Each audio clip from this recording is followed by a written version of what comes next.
দীর্ঘদিন যাবৎ উত্তক্ত করে আসছিল। সেই উত্তক্তের প্রেক্ষিতে দুই ভাইয়ের মধ্যে দুজনই একজনের পিছনে ছুটছে।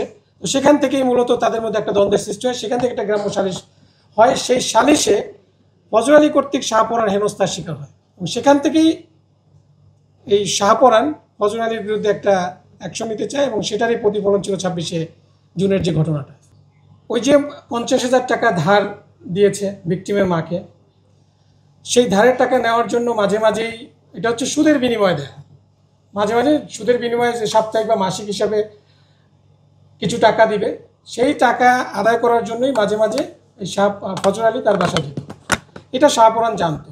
সেই পরিকল্পনা অনুযায়ী 26শে জুন যখন সে জানতে পেরেছে যে ফজর আলী আজকে যেতে পারে সেই বাসায়, সে অনুযায়ী সে মবটা প্ল্যান করে, একটা গ্রুপ অফ পিপলকে সে বলে এবং এটা নিয়ে সে একটা মেসেজও দেয়। সেই মেসেজটাও আমাদের কাছে আছে ইমোর মাধ্যমে, যে একজনকে এখানে আরেকজন, আমরা বিশেষ স্বার্থে বলছি না, সে এখনও অ্যারেস্টেড হয় না, আমরা তার বিরুদ্ধে কাজ করছি না, আমরা বলছি না, তাকে একটা মেসেজ দিয়েছে, সেই মেসেজের স্ক্রিনশটও আমাদের কাছে আছে।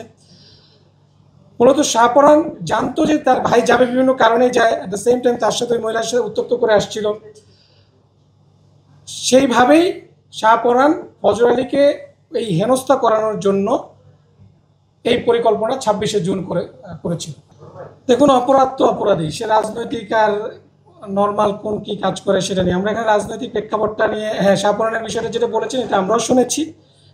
ফজর আলীর বিষয়টা, শাহপরানের বিষয়টা এখন পর্যন্ত এরকমই হয় নাই। সে একজন নর্মাল সিএনজি চালক ছিল, অটোরিকশা চালক ছিল, এরকম আমাদের কাছে তথ্য রয়েছে, বাট তার সাথে রাজনৈতিক সংশ্লিষ্টতার কোনো বিষয় আমরা পাইনি। তারপর আমি বলবো যে এটা অপরাধের সাথে যে কোনো রাজনীতি কোনো এখানে প্রাধান্য পেতে পারে না। এটা তদন্তে বেরিয়ে আসবে। অ্যাকচুয়ালি এটা তো, আমি তো এক্সপার্ট না। আপনিও যে ভিডিওটা দেখেছেন সেই ভিডিওটা আমিও দেখেছি। ফজর আলীর সাথে আমার কথা হয় না, ফজর আলী অলরেডি অ্যারেস্টেড। সো এইটার বিষয়ে অ্যাকচুয়ালি যে ধর্ষণ ছিল না কি পরিকল্পিত ছিল, এটার বিষয়ে আসলে I am not the perfect man. এখানে ফজর আলী তার ঘরে প্রবেশ করেছে, এটাও সত্য, যেটা আমরা শুনেছি বিভিন্ন ইলেকট্রনিক প্রিন্ট মিডিয়ার মাধ্যমে, এবং ফজর আলী আগে গিয়েছে বলেই মব পরবর্তীতে ঢুকতে পেরেছে। ফজর আলী আগে গিয়েছে, এখন তার উদ্দেশ্য কী ছিল সেটা ফজর আলী এবং এই ভিকটিমই জানে, এবং মব গিয়েছে, পরবর্তীতে মব ধরেছে। আমরা পরবর্তীতে যেটা দেখেছি, হটএভার মেবি দ্য কেস, যেভাবে করে একজন নারীকে উলঙ্গ একটা ভিডিও সোশ্যাল মিডিয়া বা সমাজে ছেড়ে দেওয়া, এটা তো কোনোভাবেই কাম্য হতে পারে না, গ্রহণযোগ্য হতে পারে না। ইয়াং জেনারেশনকে তো আপনার করতে লাগে না। শাহপরানের একটা উদ্দেশ্য ছিল, এটা শাহপরানের কিছু লোকজন ছিল এবং দীর্ঘদিন যাবৎ উত্তপ্ত করছিল। শাহপরান পারিবারিকভাবেও তার ভাই বোনদের সাথে তার সম্পর্ক ভালো ছিল না, তার বাবা মার সাথেও তার সম্পর্ক ভালো না। শাহপরানের অর্থনৈতিক অবস্থা একটু দুর্বল, এটা সে নিজেই বলেছে প্রাথমিক জিজ্ঞাসাবাদে। সেই হিসাবে তার পরিবার থেকেও শাহপরান ফজর আলী থেকে একটু ডিস্টেন্স হয়ে গিয়েছিল।